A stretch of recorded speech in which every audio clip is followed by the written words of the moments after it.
তার ব্লাড বের হয়ে গেল। মাত্র 10 সেকেন্ডের মধ্যে আপনারা একটা রেজাল্ট পেয়ে যাবেন। আজকে আমরা ডায়াবেটিস টেস্ট করব, অথবা বলতে পারেন ব্লাডে গ্লুকোজ কতখানি আছে এটা টেস্ট করব। এর জন্য আমাদের কাছে গিয়ার আপের একটা নতুন মেশিন চলে এসেছে, BGM20, এবং এটা পোর্টেবল গ্লুকোজ মিটার। সো চলেন এটা কিভাবে কাজ করে এটা একটু দেখাই। এটার মধ্যে হচ্ছে দেখেন একটা বক্স পেজ আছে যেটার মধ্যে আমাদের স্ট্রিপস থাকে, এন্ড এখানে 25টা স্ট্রিপস আছে। যখন স্ট্রিপস গুলো শেষ হয়ে যাবে তখন আপনারা স্ট্রিপস আমাদের কাছ থেকে কিনে নিতে পারবেন। সো আমরা এখানে একটা স্ট্রিপস নিয়ে নিলাম, এবং এখানে রয়েছে নিডল, যে নিডলের মাধ্যমে তার হাতে আমরা ফুটা করব, এবং এখান থেকে আমরা একটা নিডলও নিয়ে নিচ্ছি। একজনের জন্য একটাই ইউজ করবেন অবশ্যই, কারণ জীবাণু সংক্রমণের একটা বিষয় থেকে থাকে।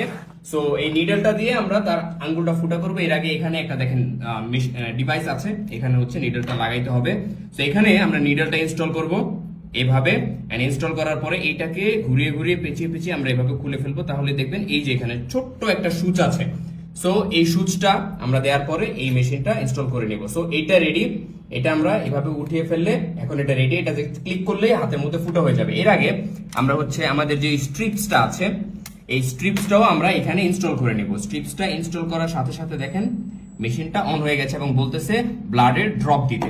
সো আমরা ব্লাডের ড্রপ দিব। এখন আমাদের এখানে একজন রোগী আছে, এখন তার এখানে আমরা ফুটা করব এবং ব্লাড নিব। সো এই যে তার ব্লাড বের হয়ে গেল, ব্লাডটা আমরা এখানে এভাবে দিয়ে দিব, এন্ড দিয়ে দেওয়ার পরে দেখেন এটা নিয়ে নিয়েছে, এন্ড এখন এটা টেস্ট করছে। মাত্র 10 সেকেন্ডের মধ্যে আপনারা একটা রেজাল্ট পেয়ে যাবেন। এটা এখন ক্যালকুলেশন করতেছে। 4.5 দেখতে পাচ্ছি, তার ব্লাডে গ্লুকোজের পরিমাণ হচ্ছে 4.5। সো এভাবে চাইলে আপনারা বাসায় বসেই আপনার ডায়াবেটিস মেপে ফেলতে পারবেন, অথবা যেটা বলে যে ব্লাডে গ্লুকোজ কতখানি আছে সেটা মেপে ফেলতে পারবেন। সো এই পোর্টেবল চমৎকার ডিভাইসটা আপনারা আমাদের কাছ থেকে পারচেজ করতে পারেন। কখনো যদি স্ট্রিপ শেষ হয়ে যায় অথবা নিডল শেষ হয়ে যায় সেটাও আমাদের কাছ থেকে পারচেজ করতে পারবেন। সো এমন একটা ডিভাইস সবার বাসায় মাস্ট হ্যাভ থাকা চাই, এবং যদি কোনো ইমার্জেন্সি সিচুয়েশন হয় তাহলে অবশ্যই ডাক্তারের কাছে যাবেন। এটা আমরা আপনাদেরকে রেকমেন্ড করি, তবে নরমালি মাপার জন্য এটা okay. Thank you so much.